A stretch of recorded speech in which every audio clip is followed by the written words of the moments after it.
Hej på er och varmt välkomna till Studios nya serie i 10 delar. Jag kommer här att dela med mig av en del gitarrtips, sånt som jag själv har använt mycket genom åren men också sånt som jag önskar att jag hade lärt mig tidigare.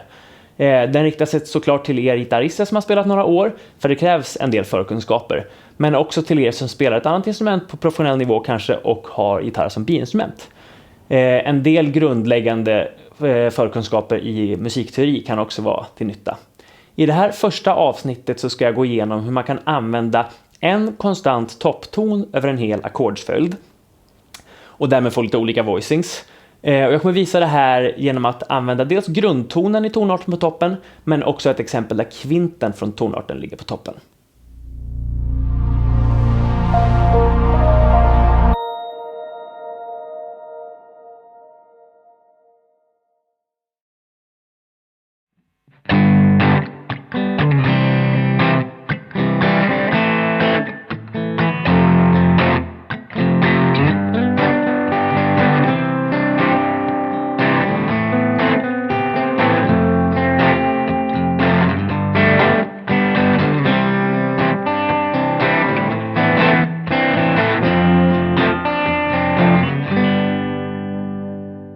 De ackorden vi använder här är följande.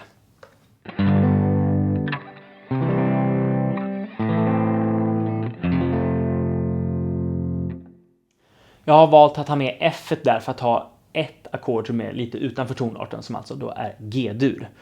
De klanger vi kommer att använda oss av är följande, och dessa läggningar.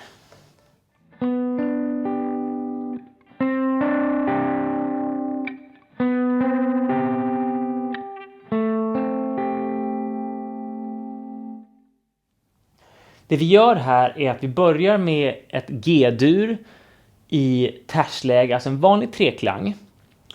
Inga typer av dissonans utan väldigt safe val som första läggning.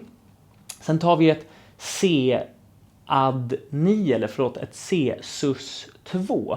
Men tillsammans med det grundackordet som finns i kompet så klingar det som ett C-Add-9.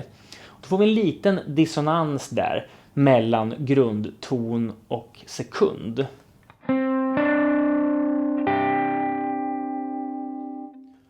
Sen går vi till ett A-moll 9, men i våran lite nedbantade klang här så struntar vi i både grundtonen och kvinten och låter grundackordet ta hand om det. Så våran voicing är så här.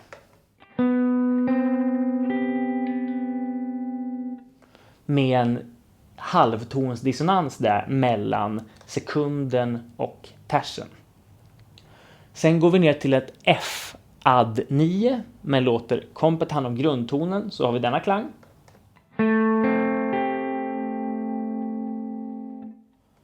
Inga dissonanser där heller, utan vi bygger någonstans från ingen dissonans till en heltons till en halvtons. Det är lite det skaver lite grann för öronen där, men sen löser man upp det till F-Add-9 där som inte har så mycket dissonans.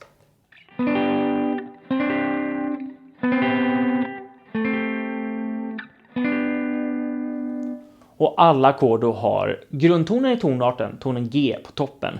Men det blir då först grundton i G, det blir kvint över C-ackordet.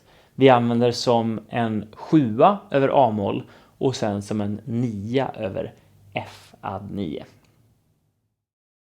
I det andra exemplet så använder jag kvinten i tonarten, alltså tonen D, som den här konstanta topptonen. Och då använder jag de här läggningarna.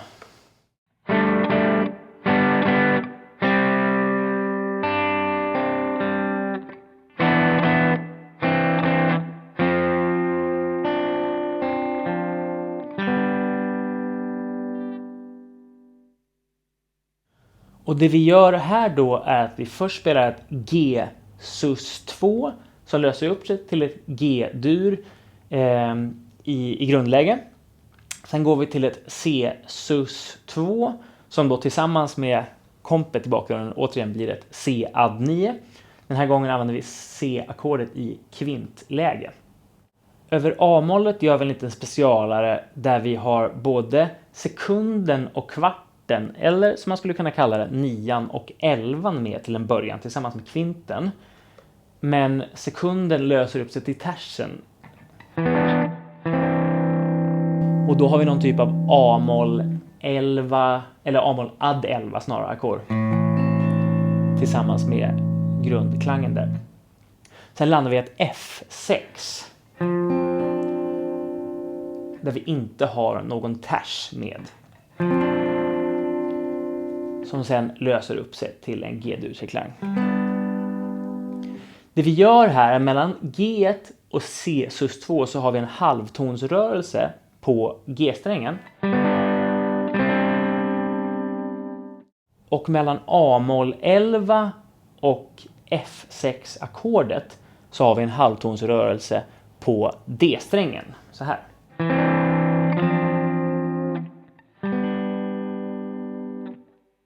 Och då får vi den här typen av halvtonsrörelse som har en väldigt stark harmonisk och melodisk dragningskraft som gör att den här, trots att det kanske lite udda klanger ibland, blir väldigt naturlig i mina öron.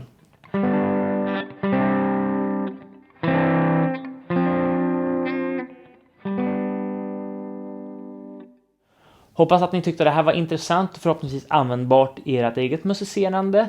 Vi ses nästa gång. Ciao!